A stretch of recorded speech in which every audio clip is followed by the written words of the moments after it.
जय काळसिद्ध. आता लवकरच आपण गणपती महोत्सव साजरा करतोय आणि गणपतीच्या संदर्भात मी अनेक प्रवचनातून म्हटलेलं आहे की गणपती हे वास्तविक रूप कोणाचं आहे. तर मी परवाच ह्याच्या संदर्भात म्हणून अथर्वशीर्षाबद्दल, तर त्यामध्ये काय म्हटलं बघा, त्वमेव प्रत्यक्षम तत्वमसी. तत्वमसी हे महावाक्य आहे. तत्वमसी म्हणजे ते परब्रह्म परमेश्वर तूच आहेस. तर तत्वमसी हे वेदामधले छांदोग्य उपनिषदामधलं महावाक्य. मग काय म्हटलं की त्वमेव प्रत्यक्षम तत्वमसी. हे गणराया गणपती तू कोण आहेस? तू प्रत्यक्ष गणपती म्हणजे तत्वमसी, ते परब्रह्म तत्व तूच आहेस. पुन्हा काय म्हटलं त्याने? त्वमेव केवलम कर्तासी. आता आपण पाहतो की नाही, हे तीन देव जे आहेत ना, ब्रह्मा विष्णू महेश, आणि या तिघांना दायित्व काय दिलं? एकाला दिलेलं आहे निर्माण करण्याचं कार्य दिलं. ब्रह्मदेवाला दिलं दायित्व की ब्रह्मदेवा तू सगळ्याचं निर्मिती तू करायची. नंतर विष्णू भगवान त्याला सांगितलं की सगळ्यांचं पालन करायचं तू, पालनहार विष्णू भगवान. आणि शिवशंकराला सांगितलं की सगळ्यांचा संहार करायचं कार्य तू करायचं, म्हणजे उत्पत्ती स्थिती आणि लय. या तिन्ही कार्यांना ब्रह्मा विष्णू महेश या तिन्ही देवाने तीन कार्य दिलं. तर आता अथर्वशीर्षामध्ये काय म्हटलं? त्वमेव म्हणजे तत्वमसी म्हणजे महावाक्यामध्ये सांगितलं की तूच ते परब्रह्म तत्व तूच आहेस. पुन्हा म्हटलं त्वं कर्तासी. तूच सगळ्या ह्याचा संपूर्ण विश्वाचा करता निर्माण करणारा तूच आहेस. पुन्हा धरतासी म्हणजे सगळ्यांना धारण करणं. धारण करणं म्हणजे पुन्हा पालन करणं आलं. हे विष्णू भगवान त्याचं कार्य झालं. म्हणजे धरतासी म्हणजे सगळ्यांना धारण करणं, सगळ्यांचं प्रतिपालन करणं हे कार्य तूच करतोयस.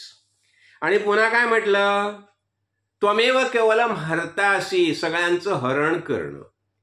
हे नाटक आहे, नाटक. आता आपण उत्पत्ती स्थिती लय, आपण एक आपला शाडूचा गणपती आणला. गणपती आणल्यानंतर आपण त्यामध्ये प्राणप्रतिष्ठा करतो तेव्हा तो गणपती होतो. मग अगोदर तो फक्त शाडूचा गणपती असतो, पण त्यामध्ये प्राणप्रतिष्ठा केल्यानंतर तो गणपती होतो. ठीक आहे, मग आपण त्यामध्ये प्राणप्रतिष्ठा केली आणि मग तो गणपती झाला. मग तो गणपती झाल्यानंतर आपण त्याच्याबरोबर खेळतो, नाचतो, क्रीडा करतो, कळलं ना, अनेक प्रकारच्या आरत्या म्हणतो, म्हणजे मजा करतो, आनंदी आनंद अनुभवतो. कळलं की नाही? म्हणजे गणेश पूजन झालं, कळलं ना, सगळा आनंदी आनंद झाला. मग त्यानंतर आपण काय करतो? आपण त्याची उत्तर पूजा करतो. विसर्जन करायचं आहे ना, मग विसर्जन करण्यापूर्वी त्याची उत्तर पूजा केली जाते आणि त्यानंतरच त्याचं विसर्जन होतं. कळलं ना? म्हणजे इथे काय झालं? आणि त्यामुळे त्याने असं म्हटलं त्वमेव सर्वम खलु इदम ब्रह्मासी. हे संपूर्ण दृश्य जगत जे आहे ना, ब्रह्म जे आहे ना, ब्रह्म आहे ते कोण? तूच आहेस.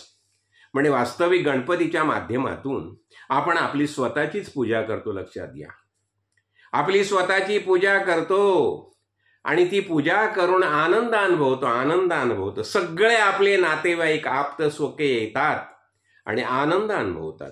मग हे कार्य कोणाकडून होतं? गणपतीकडून. मग हा गणपती कोण? गण. आता पंच ज्ञानेंद्रिय, पंचकर्मेंद्रिय, मनबुद्धी, पंचप्राण ही 17 जणांची जी सूक्ष्म देहाची कमिटी आहे, या सगळ्या कमिटीचा पती आहे तो गणपती आहे. मग तो गणपती कुठे? आपल्या सगळ्यांमध्ये गणपतीच बसलाय. म्हणजे वास्तविक ह्या माध्यमातून आपल्या वैदिक परंपरेने आपल्याला एक समजावलेलं आहे हे गणपती आणणे. आणि म्हणून गणपतीचं आपल्यामध्ये केवढं महत्व मानलं जातं गणपतीच्या दृष्टीने. कळलं की नाही? आणि समर्थ रामदासांनी सुद्धा दासबोधात काय म्हटलंय?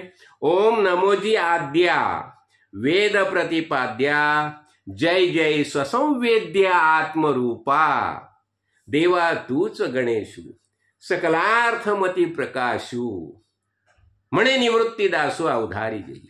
हे ज्ञानेश्वरीमध्ये म्हटलं की नाही?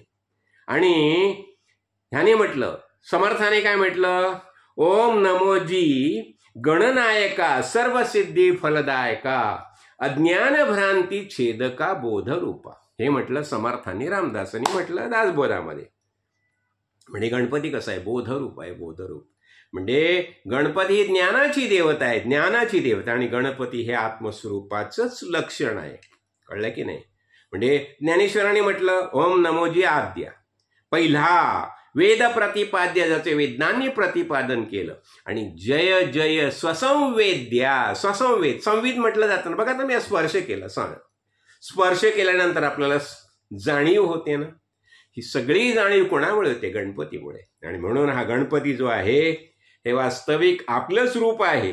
म्हणजे आपली उत्पत्ती झाली, नाव ठेवलं, नंतर आपण लीला केली, संपूर्ण आयुष्यभर लीला केली, आणि एक दिवशी हे शरीर सोडून दिलं. आता मी शरीर म्हणजे मी नाही.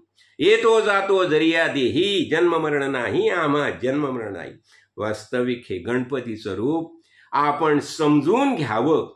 म्हणूनच आपल्या पूर्वजांनी पूर्वापारपासून हे गणपती उत्सव सुरू केलेला आहे. त्याचा वास्तविक अर्थ आपल्याला कधी कळतं? जेव्हा काळसिद्धेश्वर महाराजांसारखे आत्मज्ञानी महापुरुष आपल्याला सद्गुरू म्हणून मिळतात, तेव्हाच आपल्याला हा खरा गणपती कळलं की नाही? मग आपण काय म्हणूया? गणपती बाप्पा मोरया. आणि आता आपण या या या गणपती बाप्पा या. हरितालिका नंतर गौरी गणपती सगळे पण मजा करणार आहोत. जय जय रघुवीर समर्थ. जय काळसिद्ध. जय काळ